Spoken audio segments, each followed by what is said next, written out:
Capítulo 5. Guardarei a lei dos desbravadores.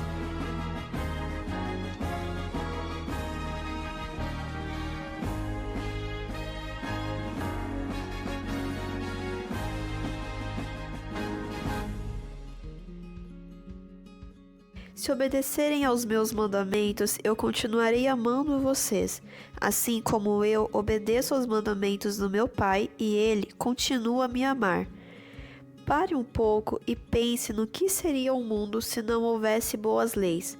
A cidade onde você mora seria um lugar aterrorizador e muito perigoso e protegem as pessoas. Se cada cidadão pudesse fazer as leis que quisesse e tivesse a liberdade de fazer o que quisesse, sem qualquer restrição, a vida não seria nada agradável. A vida sem leis faria do mundo uma verdadeira floresta virgem, onde as pessoas inocentes e boas seriam como o indefeso veado das matas, e como os antílopes das planícies que servem de presa para tigres famintos, para rápidos jaguares e astutos leopardos. Se não houvesse leis que protegessem os rapazes e as meninas, seria perigoso até ir para a escola, porque poderiam ser sequestrados por criminosos à espreita, que guiam carros potentes e exigem pesados resgates, tudo sem serem presos e julgados. Não haveria policiais e existiriam por toda parte salteadores, ladrões e criminosos em número espantosamente maior do que agora. A população reduzir-se-ia cada vez mais e até a humanidade correria o risco de ser completamente destruída. Que seria se não houvesse leis de trânsito, limites de velocidade, pontos de parada, sinais verdes e vermelhos, placas indicadoras de sinais de advertência e policiais para orientar os pedestres no trânsito congestionado e para cuidar dos acidentes? Motoristas amalucados seguiriam seus próprios impulsos. Os acidentes se sucederiam cada vez mais uns aos outros e milhares de pessoas morreriam nos desastres de cada semana. Juvenis, a lei e a ordem são da mais relevante importância, disse Pedro. Sujeitai-vos a toda instituição humana por causa do Senhor, quer seja o rei como soberano, quer as autoridades como enviadas por ele, tanto para castigo dos malfeitores como para louvor dos que praticam o bem, porque assim é a vontade de Deus, que pela prática do bem façais emudecer a ignorância dos insensatos. As autoridades que existem foram por ele, por Deus, instituídas.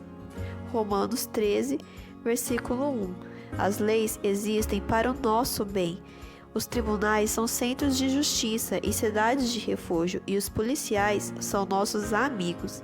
A lei do desbravador, com suas 8 partes, é uma afirmação dos alvos cristãos, pelos quais queremos pautar a vida. Ela está baseada nos 10 mandamentos. A extraordinária lei moral que nos foi dada por Deus e foi testada pelos mais experimentados cristãos é, portanto, comprovadamente sábia. Para mim, vale mais a lei que procede da tua boca do que milhares de ouro ou de prata, disse o rei Davi, que também exclamou com entusiasmo: quanto amo a tua lei! É a minha meditação todo o dia. Os teus mandamentos me fazem mais sábio que os meus inimigos, porque aqueles eu os tenho sempre comigo. Que os meus inimigos compreendo mais do que todos os meus mestres, porque medito nos teus testemunhos. Davi compreendia que a lei e os preceitos de Deus lhe davam a inteligência necessária para aborrecer o pecado.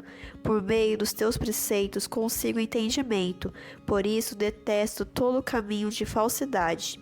Salmo 119, 104. O que guarda a lei é filho prudente, disse Salomão em Provérbios 28, 7.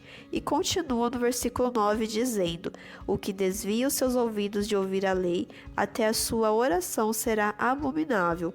Mas o que guarda a lei, esse é feliz. Escreveu ele em Provérbios 29, 18. Um dos mais belos aspectos da graça de Deus, rapazes e meninas, é que ela nos harmoniza tanto com sua lei que dificilmente percebemos que ela existe. Quando a graça de Deus atua em nós, o amor se desenvolve de tal maneira em nosso coração que passa a se espalhar por toda a nossa vida. O novo nascimento nos torna leais, nos faz ter pensamentos puros e ser honestos e corretos. A lei de Deus não nos deixa ter ódio nem matar. Com ela, não mais somos invejosos e nem mais alimentamos pensamentos impuros. O caráter de Deus se revela em nós e, pela sua graça, nosso desejo passa a ser o de obedecer à lei que diz: não furtarás, não dirás falso testemunho e não matarás.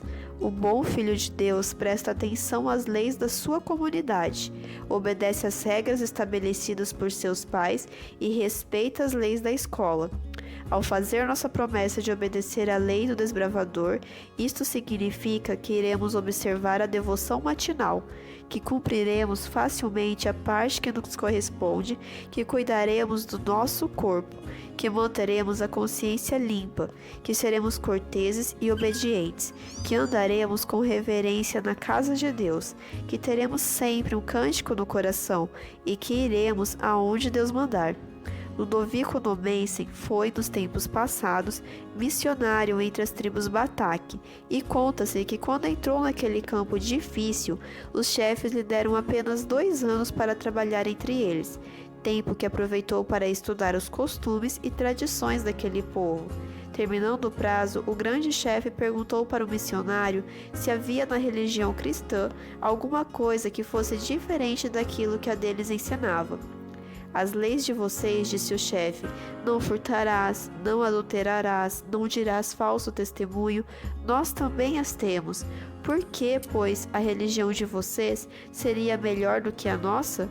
Nomensen respondeu, é que o meu mestre me dá poder para observar as leis que me deu. Profundamente impressionado, o chefe respondeu, você quer dizer que o seu Deus dá poder para as pessoas guardarem estas leis? Pode ensinar este poder então para o meu povo? Não, respondeu Nomensen, não posso, mas Deus lhes pode dar este poder se vocês lhe pedirem e derem ouvidos à sua palavra. O chefe dos Bataques deu mais 6 meses para o missionário e disse, prove que seu Deus tem este poder. Então Nomensen, com a Bíblia na mão, começou a ensinar o povo a amar a Deus de todo o coração. A graça divina fluiu da vida deles e no fim de 6 meses foi o próprio chefe que pediu, fique conosco, a sua lei é melhor do que a nossa. A nossa nos diz o que é que devemos fazer, mas o seu Deus diz, vem, eu andarei com você e lhe darei forças para fazer o que é direito. Hoje há milhares de bataques cristãos. Eles aprenderam que existe um Deus que dá forças para as pessoas a fim de que possam guardar sua lei. Os juvenis que cresceram em lares cristãos precisam tanto da graça de Deus para guardar sua lei como os outros, porque também são pequenos, também são pecadores e também precisam do poder salvador de Deus.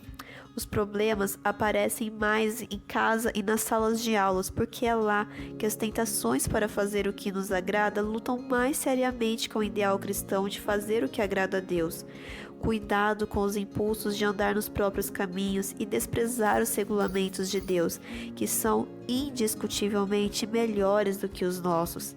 Se, em sua opinião, algum regulamento de casa ou da escola parece ser injusto, converse com quem o estabeleceu e procure entender a razão dele.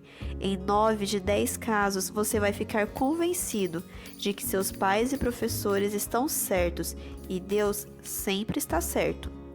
Imagine que você está numa posição de autoridade, como a de um pai ou mãe em casa, ou de um professor ou diretor na escola, e que tem a responsabilidade de proteger todas as crianças que estiverem sob sua guarda.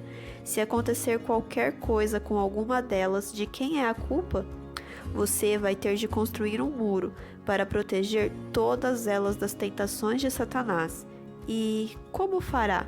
Esta é uma grande pergunta que não é fácil de ser respondida. Você vai ter de fazer o melhor e, sem dúvida, vai estabelecer as mais sábias leis e regras que puder. Por vezes, alguns lares e escolas dão oportunidade às crianças para que sejam os administradores durante um dia inteiro, que é chamado de Dia da Criança. O interessante e até gratificante é notar que os juvenis escolhidos para servirem de professores, diretores, pais e mães fazem seu trabalho exatamente como os mais velhos se esforçam para fazer. As leis de Deus são a expressão do seu caráter, e isto quer dizer que elas nos mostram como Ele é. Tome sua Bíblia e leia os 10 mandamentos em Êxodo, capítulo 20, verso 3 ao 17. Observe que cada uma das leis de Deus lembra um dos belos lados da vida divina. Cada uma delas é como que a faceta de um brilhante, cujo todo forma uma joia que cintila fulgurantemente. Os 10 mandamentos revelam o caráter de Deus, e cada um deles traz consigo a certeza de que tanto juvenis como jovens e adultos podem ser iguais ao que Jesus é naquele aspecto. Por exemplo, o 7º mandamento mostra a pureza de Deus, e o 8º revela sua honestidade e retidão. A lei do desbravador representa os princípios da lei de Deus, que devem atuar na vida de todos os rapazes e meninas. Nos capítulos 20 a 22 de Êxodo, o autor da lei identifica a si mesmo dizendo: Eu sou o Senhor teu Deus, que te tirei da terra do Egito, da casa da servidão. Êxodo capítulo 20, verso 2. Portanto, quem deu esta lei para seu povo foi o grande Eu Sou. Sabe você quem é o Eu Sou? Leia Êxodo, capítulo 3, verso 14, e também 18, capítulo 8, versos 56 ao 59. O grande Eu Sou é Deus, Jesus, e foi Ele o doador da lei. Que quereria Jesus dizer quando anunciou que Ele é o Eu Sou? Esta expressão significa: eu estou vivo agora. Eu vivo, não estou morto porque sou Deus. Certa vez, quando estava pessoalmente na terra, Jesus disse: Eu sou o pão da vida. Em outra afirmou: Eu sou a porta. Em outra: Eu sou o bom pastor. E em outra: Eu sou a luz do mundo. Jesus é o único ser autoexistente, o único que está sempre presente conosco. Jesus é Deus e é Ele quem nos dá as leis que são boas. Jesus é o único que está sempre ao nosso lado, o único que nos dá a força espiritual de que necessitamos para viver a vida que Ele quer que vivamos e refletir seu caráter neste mundo. Cristo é aquele que tirou os filhos de Israel do Egito e os levou para Canaã. É Ele também que nos tira do mundo de pecado em que vivemos e nos leva para Canaã celestial. Se conservarmos em mente que Ele é bom e forte, veremos que cada ordem sua se transforma numa promessa.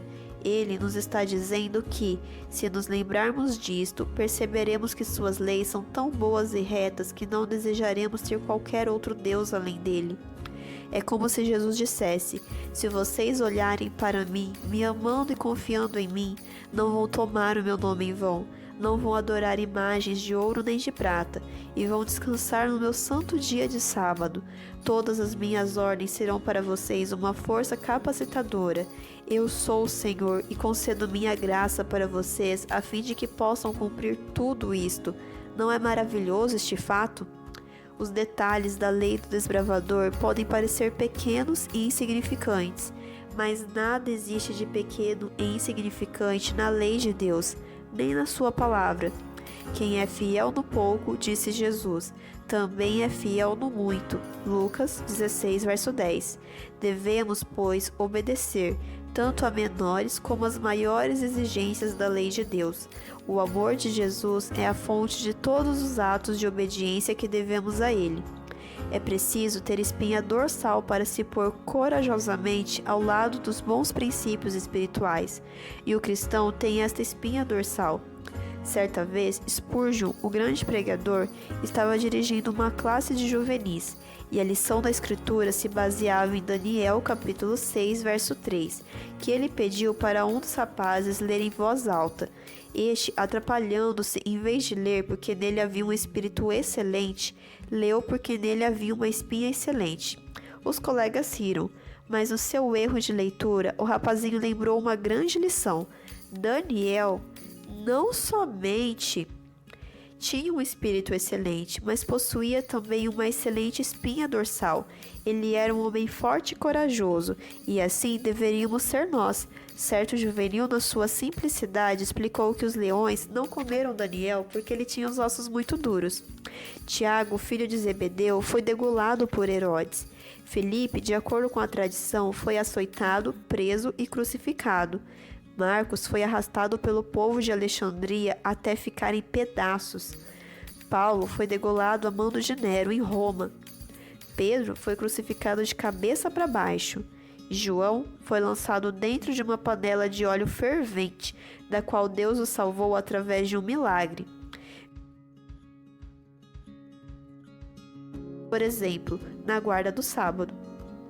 Vai ser então leal e obediente a Deus, embora isto possa significar por vezes a perda de emprego, a prisão e talvez a própria morte?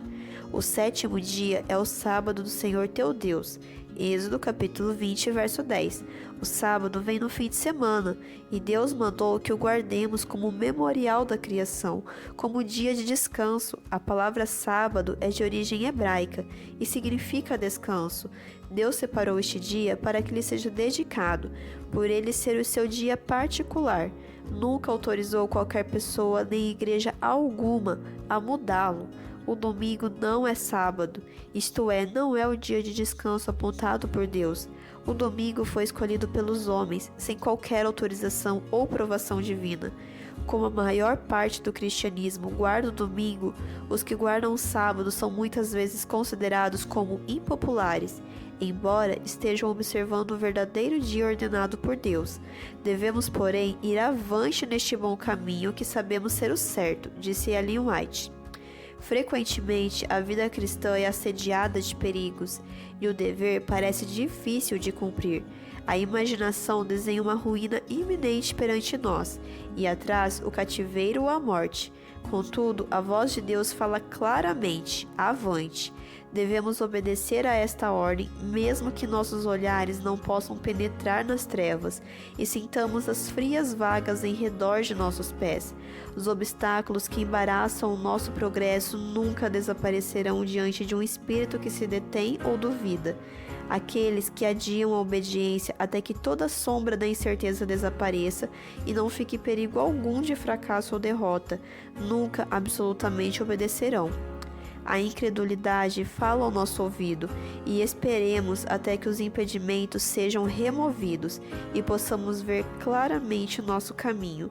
Mas a fé corajosamente insiste em avançar, esperando tudo, em tudo, crendo.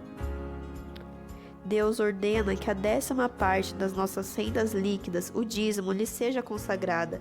O dízimo será santo ao Senhor. Ele não aceita qualquer substituição do dízimo pelo 20º, nem por 5 centavos, mas pede o dízimo, a 10ª parte das nossas rendas líquidas, acrescido de ofertas voluntárias. Trazei todos os dízimos à casa do tesouro, e provai-me nisto, diz o Senhor, se eu não vos abrir as janelas do céu e não derramar sobre vós bênçãos sem medida. Disse alguém que é bom ter dinheiro e as coisas que o dinheiro pode comprar, mas que é melhor verificar de vez em quando se não estamos perdendo as coisas que o dinheiro não pode comprar, isto é, as bênçãos de Deus. Quando Deus ordenou a Saul que destruísse completamente os amalequitas da terra, queria dizer exatamente o que estava dizendo. Os exércitos de Israel deveriam ser os executores do juízo divino sobre aquele povo terrivelmente ímpio e profano. Contudo, Saul, em vez de dar atenção que deveria a esta ordem, poupou o rei Agag e os melhores animais de seu rebanho. Depois, para acalmar a consciência, deu a desculpa de que queria oferecê-los a Deus. O juiz de toda a terra, porém, ordenara a Saul que exterminasse completamente os amalequitas, e por causa dessa desobediência, o profeta Samuel o reprovou, dizendo: tem porventura o Senhor tanto prazer em holocaustos e sacrifícios quanto em que se obedeça a sua palavra? Eis que o obedecer é melhor do que o sacrificar, e o atender melhor do que a gordura de carneiros, porque a rebelião é como o pecado de feitiçaria, e a obstinação é como a idolatria e culto a ídolos do lar. Visto que rejeitaste a palavra do Senhor, ele também te rejeitou a ti, para que não seja sei. Está em 1 Samuel, capítulo 15, verso 22 e 23. Portanto, rapazes e meninas, sejam muito cuidadosos com as exigências de Deus e façam exatamente o que Ele manda.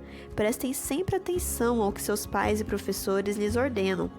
Não substituam nunca o caminho indicado pela Bíblia e nem o que diz a lei do desbravador por algum outro mandamento qualquer que algum homem diga ser do céu. É perigoso questionar um princípio moral e deixar de obedecer. Ellen White escreveu que um defeito, porém, um pecado secreto nutrido, demonstrar-se-á para o caráter o que a prancha corroída pelo verme é para o navio, completo desastre e ruína. Carlos Buber, um missionário na Nigéria, contou a seguinte história a respeito de Maisula, um príncipe africano. Hoje vou pregar sobre o pecado, disse ele. Um homem muito rico construiu para si uma grande casa com um teto muito grande de palha. Certo dia, sentado na sua casa, com uma caixa de fósforos na mão e uma cabaça de água ao lado, começou a pensar: será que um palito de fósforo tão pequeno como este seria capaz de queimar todo este grande telhado? É melhor nem experimentar, mas... continuou ele a pensar. Tenho aqui uma cabaça com bastante água, e se o fogo for perigoso, posso apagá-lo imediatamente. Assim, ele pôs fogo numa das pontas do telhado, e quando o material seco começou a queimar, rapidamente ele apagou o incêndio com a água da cabaça. Muito bem, disse ele. Isto foi até mais fácil do que eu pensava, e posso experimentar de novo. E assim fez. Acendeu mais um palito de fósforo e chegou ao telhado. Houve uma grande crepitação das chamas e o fogo se espalhou por todas as direções. Contudo, a água da cabaça foi suficiente para exterminá-lo. Quando, porém, o imprudente dono daquele grande casa com aquele grande telhado de palha pôs fogo pela terceira vez e pegou a cabaça para apagá-lo, assustado, viu que ela estava vazia. As chamas se espalharam depressa e devoraram todo o edifício, queimando tudo o que nele estava. Ellen White disse o seguinte: ele, Satanás, conhece melhor do que nós o limite do seu poder e como facilmente pode ser vencido se lhe resistirmos e o enfrentarmos. Mediante o poder divino, o mais fraco dentre os santos é mais forte do que ele e do que todos os seus anjos. Se, porém, deliberadamente desobedecermos e violarmos a lei de Deus, colocamo-nos nas mãos do diabo, e mais cedo ou mais tarde este nos destruirá. Fora dos caminhos da obediência, rapaz, menina ou adulto algum está seguro. É por isso que prometemos a Deus guardar sua santa lei. Prometo a Deus guardar a lei do desbravador. Façamos esta promessa e a cumpramos.